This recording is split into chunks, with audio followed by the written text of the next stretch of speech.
जदि आम प्रिय मुख्यमंत्री मुख्यमंत्री हेबे नहीं मु जो भी भाषण देछि मु राजनीति रु सन्यास नहीं जीबी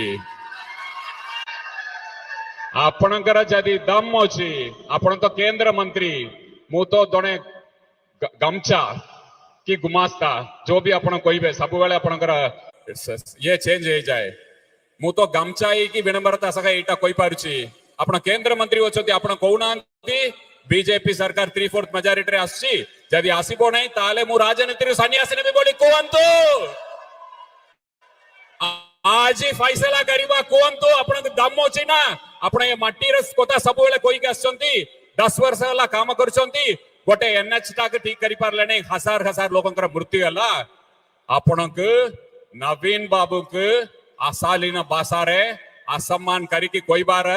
दम कौटरू आसिला गोटे पंचायत आपण जीति पार नांती गोटे वार्ड मेंबर जीति पार नांती डारिकी आसिले ढेंकानाल रु संबलपुर आपण को कोठी साहस आसिला मु एई मटी रो आपण को आह्वान दउची मु राजनीति रु सन्यास नबी जदि मान्यवर मुख्यमंत्री पुणी मुख्यमंत्री हेबे नै आपण ए कथा कहि पारिबे कि दम तिले कोंतु मु आपण को आह्वान दउची जय जगन्नाथ। पांडियान महाशय कहिसंती जे जदि 9 तारिख दिन मुख्यमंत्री शपथ ग्रहण न करती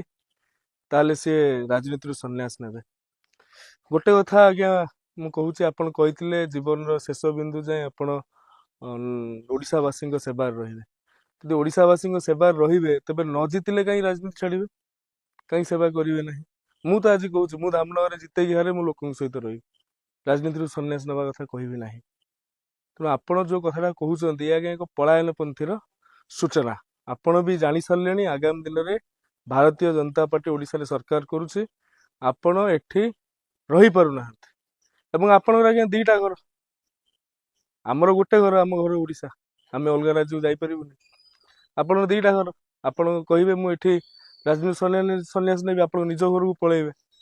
किंतु आपण कोन पई धर्मेंद्र भाई को कहउचंती धर्मेंद्र भाई भी कहतु सी राजनीति सन्यास नेबे कहीं से जनसेवक मूलरू सी राजनीति आरंभ कर लोकंकर सेवा पाई लोकंकर कल्याण पाई जितिबा हारिबाटा कोन राजनीतिर आगे एकमात्र सार कथा एकमात्र सिद्धांत से कथा नुहे आपण राजनीति को भल बुझंतु राजनीति निर्वाचन गोटे प्रक्रिया निर्वाचन को लेकिन आपण एते भाव प्रवण होई पिलालियामी मंतव्य दबा ये आज्ञा हास्यास्पद अटे।